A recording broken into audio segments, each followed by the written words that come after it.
MS Odia creation ସ୍ୱାଗତ। ସାହିତ୍ୟ ଦ୍ୱାଦଶ ଶ୍ରେଣୀ କଳା ବିଜ୍ଞାନ ବାଣିଜ୍ୟ ଶ୍ରେଣୀ ନିମନ୍ତେ ପଦ୍ୟ ବାର୍ତ୍ତା ବସ୍ତୁନିଷ୍ଠ ପ୍ରଶ୍ନୋତ୍ତର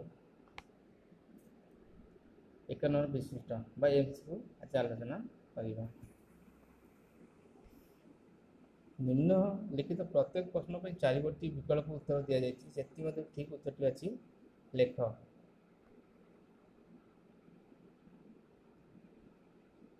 ଶତାବ୍ଦୀ ସିଂହ ଦ୍ୱାରରୁ ଭବିଷ୍ୟତର ବାର୍ତ୍ତା କିଏ ଆଣିଛି? ଦୂତ, ଡାକବାଲା, ମେଘ, ପାରା।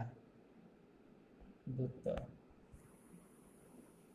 ଶତାବ୍ଦୀର ସିଂହ ଦ୍ୱାରରୁ ଭବିଷ୍ୟତର ବାର୍ତ୍ତା ଦୂତ ଆଣିଛି। କବି ମାନବ ଶିଶୁକୁ କିପରି ଜାଗ୍ରତ ହେବା ପାଇଁ ପରାମର୍ଶ ଦେଇଛନ୍ତି? ପ୍ରଚ୍ୟୁତ ପରାୟଣ ହୋଇ, ଲୌକିକ ଜ୍ଞାନକୁ ଧରି, ସମସ୍ତଙ୍କୁ ଆପଣାର କରି, ପ୍ରତିଶ୍ରୁତି ପାଳନ କରି।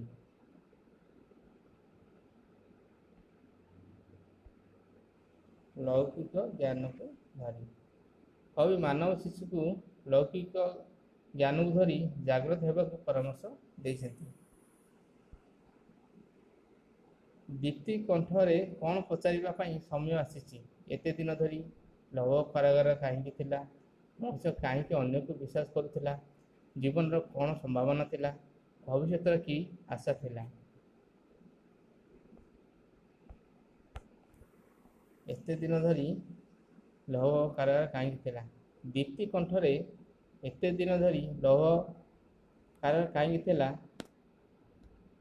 ପାଇଁ ପଚାରିବା ପାଇଁ ସମୟ ଆସିଛି।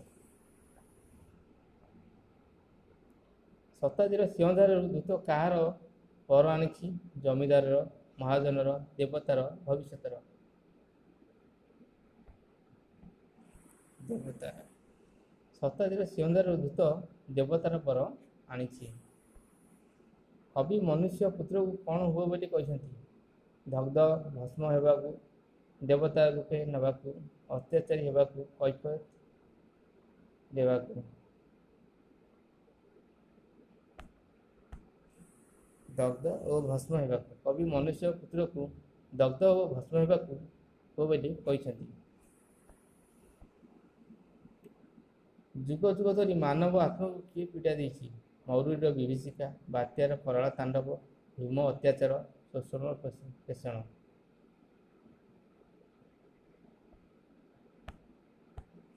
ଭୀମ ଅତ୍ୟାଚାର। ଯୁଗ ଯୁଗ ଧରି ମାନବ ଆତ୍ମାକୁ ଭୀମ ଅତ୍ୟାଚାର ପୀଡ଼ା ଦେଇଛି। କବି ମନୁଷ୍ୟ ପୁତ୍ରକୁ କିପରି ପ୍ରତିଶୋଧ ନିଅ ବୋଲି କହିଛନ୍ତି? ସ୍ନେହ ପରି, ସିଂହ ପରି, ବାଘ ପରି, ଶ୍ୱାନ ପରି। ସ୍ନେହ ପରି। କବି ମନୁଷ୍ୟ ପୁତ୍ରକୁ ସ୍ନେହ ପରି ପ୍ରତିଶୋଧ ନିଅ ବୋଲି କହିଛନ୍ତି। କାହାର ସାଧନା ଜୟଲାଭ କରୁ ବୋଲି କବି ସଚ୍ଚିଦାନନ୍ଦ ରାଉତରାୟ କହିଛନ୍ତି? କୃଷର ସାଧନା, ଉତ୍ପୀଡ଼ନର ସାଧନା, ଶିକ୍ଷାର ସାଧନା, ବ୍ରହ୍ମଜ୍ଞାନର ସାଧନା। କୃଷର ସାଧନା ଜୟଲାଭ କରୁ ବୋଲି କବି ସଚ୍ଚିଦାନନ୍ଦ ରାୟ କହିଛନ୍ତି। ବାର୍ତ୍ତା କବିତାର କବି କିଏ? ଅନନ୍ତ ପଟ୍ଟନାୟକ, ସୌଭାଗ୍ୟ ମିଶ୍ର, ଗୁରୁପ୍ରସାଦ ମହାନ୍ତି, ସଚ୍ଚିଦାନନ୍ଦ ରାଉତରାୟ। ସଚ୍ଚିଦାନନ୍ଦ ରାଉତରାୟ। ବାର୍ତ୍ତା କବିତାର କବି ସଚ୍ଚିଦାନନ୍ଦ ରାଉତରାୟ। କବି ସଚ୍ଚିଦାନନ୍ଦ ରାଉତରାୟ ସାହିତ୍ୟ ସୂଚ୍ୟ ତୀକ୍ଷ୍ଣ ବୌଦ୍ଧିକ ପରିପ୍ରକାଶ ନିମିତ୍ତ କେଉଁ ସର୍ବୋଚ୍ଚ ସାହିତ୍ୟ ସମ୍ମାନ ଲାଭ କରିଛନ୍ତି? ଜ୍ଞାନପୀଠ, ପଦ୍ମଶ୍ରୀ, କେନ୍ଦ୍ର ସାହିତ୍ୟ ଏକାଡେମୀ, ଓଡ଼ିଶା ସାହିତ୍ୟ ଏକାଡେମୀ।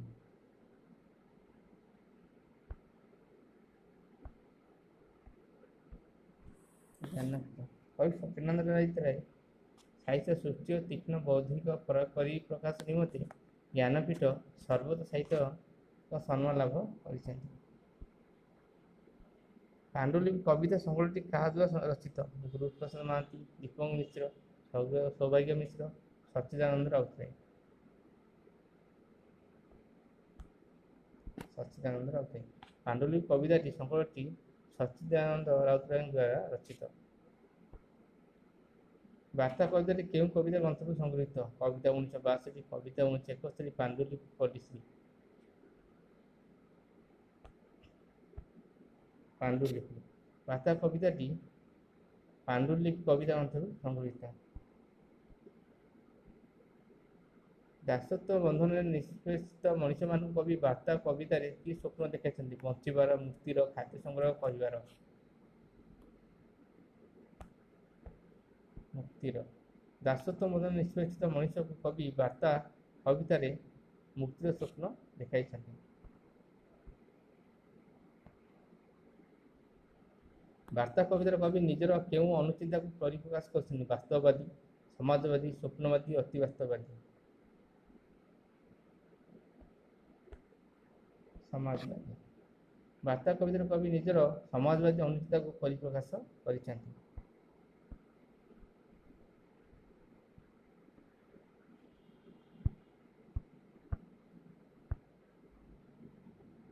ବାର୍ତ୍ତା କବିତାଟି ମଧ୍ୟ କେଉଁ ପତ୍ରିକାରେ ପ୍ରକାଶ ପାଇଥିଲା? ସତ୍ୟବାଦୀ, ଉତ୍କଳ ପ୍ରଭା, ଉତ୍କଳ ସାହିତ୍ୟ, ଉତ୍କଳ ଦୀପ୍ତି। ଉତ୍କଳ ସାହିତ୍ୟ। ବାର୍ତ୍ତା କବିତାଟି ପ୍ରଥମେ ଉତ୍କଳ ସାହିତ୍ୟ ପତ୍ରିକାରେ ପ୍ରକାଶ ପାଇଥିଲା। ଦୂତ କେଉଁଠାରୁ ଆସିଛି? ରାଜଦ୍ୱାରରୁ, ଶତାବ୍ଦୀର ସିଂହଦ୍ୱାରରୁ, ଡାକଘରରୁ, ସ୍ୱର୍ଗରୁ। ଶତାବ୍ଦୀର ସିଂହଦ୍ୱାରରୁ। ଦୂତ ଶତାବ୍ଦୀର ସିଂହଦ୍ୱାରରୁ ଆସିଛି।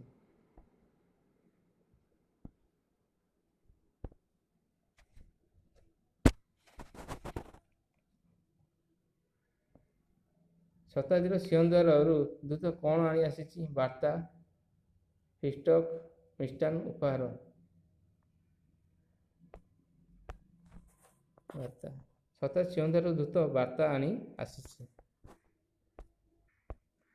ଶତାବ୍ଦୀର ସିଂହଦ୍ୱାରରୁ ଦୂତ କି ବାର୍ତ୍ତା ଧରି ଆସିଛି? ବର୍ତ୍ତମାନର, ଅତୀତର, ଭବିଷ୍ୟତର, ଶ୍ରେଣୀହୀନ ସମାଜର। ଭବିଷ୍ୟତ। ଶତାବ୍ଦୀର ସିଂହଦ୍ୱାରରୁ ଦୂତ ଭବିଷ୍ୟତର ବାର୍ତ୍ତା ଧରି ଆସିଛି। ବାର୍ତ୍ତା କବିତାରେ କବି ନିଜର ବକ୍ତବ୍ୟକୁ କାହା ସାହାଯ୍ୟରେ ପ୍ରକାଶ କରିଛନ୍ତି? ଦୂତ, ରାଜା, ସାମ୍ବାଦିକ, ସରକାର। ଦୂତ।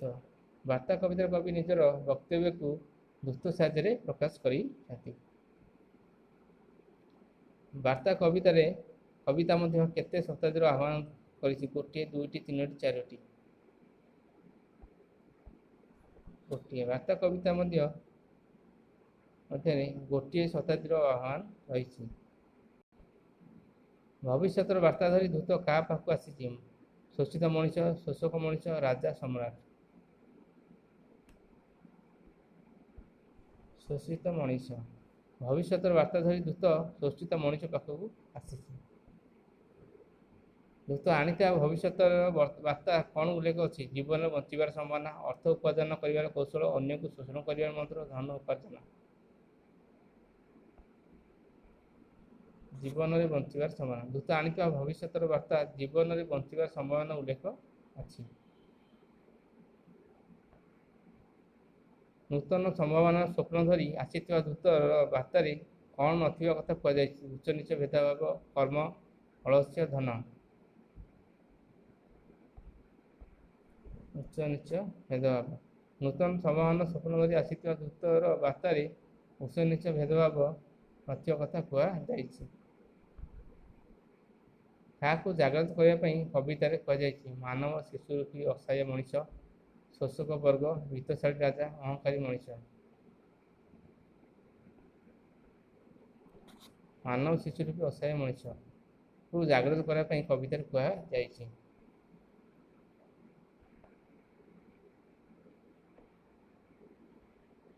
ନିଷ୍ପେଷିତ, ଲାଞ୍ଛିତ, ଦରଦୀ ପ୍ରାଣରେ ଥିବା ସୁପ୍ତ ବ୍ରହ୍ମକୁ କବି କ'ଣ କରିବାକୁ ଆହ୍ୱାନ ଦେଇଛନ୍ତି? ଜାଗ୍ରତ, ସୂଚନା, ତେଜିଆ, ସୁତୀକ୍ଷ୍ଣ। ଜାଗ୍ରତ। ନିଷ୍ପେଷିତ, ଲାଞ୍ଛିତ, ଦରଦୀ ପ୍ରାଣରେ ଥିବା ସୁପ୍ତ ବ୍ରହ୍ମକୁ କବି ଜାଗ୍ରତ କରିବାକୁ ଆହ୍ୱାନ ଦେଇଛନ୍ତି। ଦଳିତ, ମୋହନପତି, ଶୋଷିତ ବର୍ଗର ବ୍ୟକ୍ତିକୁ କିପରି ଜାଗ୍ରତ କରିବାକୁ କବି ଆହ୍ୱାନ ଦେଇଛନ୍ତି? ଲୌକିକ ଜ୍ଞାନରେ, ଆଲୌକିକ ଜ୍ଞାନରେ, ମନ୍ତ୍ର ମାଧ୍ୟମରେ, ସନ୍ଦେଶ ଜରିଆରେ। ଲୌକିକ ଜ୍ଞାନରେ। ଦଳିତ, ମେହନତୀ, ଶୋଷିତ ବର୍ଗର ବ୍ୟକ୍ତିକୁ ଲୌକିକ ଜ୍ଞାନରେ ଜାଗ୍ରତ କରିବାକୁ କବି ଆହ୍ୱାନ ଦେଇଛନ୍ତି। Please subscribe, share, like this video. ଧନ୍ୟବାଦ।